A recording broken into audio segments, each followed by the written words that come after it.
హైదరాబాద్ గాంధీ భవన్ లో సంబరాలు చేసుకున్నారు కాంగ్రెస్ నేతలు కార్యకర్తలు. ఇవాల్టితో రాష్ట్ర ముఖ్యమంత్రిగా రేవంత్ రెడ్డి ప్రమాణం చేసి 2 ఏళ్లు పూర్తవుతోంది. ఈ సందర్భంగా ఫిషరీస్ కార్పొరేషన్ చైర్మన్ మెట్టు సాయి కుమార్ ఆధ్వర్యంలో పటాకులు పేల్చారు కార్యకర్తలు. 2 ఏళ్లలో అన్ని వర్గాలకు న్యాయం జరిగేలా సీఎం రేవంత్ రెడ్డి ప్రజాపాలన అందిస్తున్నారని చెప్పారు. రానున్న రోజుల్లోనూ ప్రజా సంక్షేమం, అభివృద్ధి ధ్యేయంగా పరిపాలన ఉంటుందన్నారు మెట్టు సాయి కుమార్.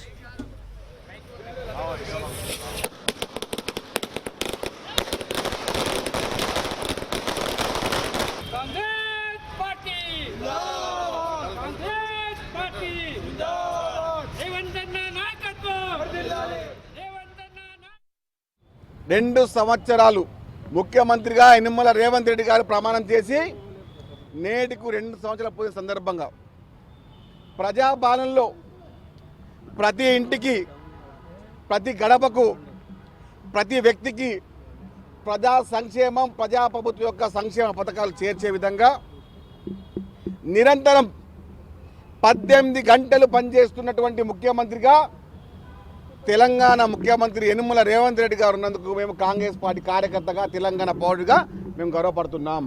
అహంకార ప్రభుత్వం పోయిన రోజు, నిరంకుశ పాలన పోయిన రోజు, ప్రజాప్రభుత్వం వచ్చిన రోజు కాంగ్రెస్ పార్టీ ముఖ్యమంత్రిగా కనీ విని ఎరగని రీతిలో మన తెలంగాణని భారతదేశంలో కాదు ప్రపంచ స్థాయిలో ముందుకు పెట్టాలనే ఉద్దేశంతో రేవంత్ రెడ్డి గారు చేస్తున్నటువంటి ప్రజాపాలన, ప్రజా సంక్షేమ పథకాలు భారతదేశం మొత్తం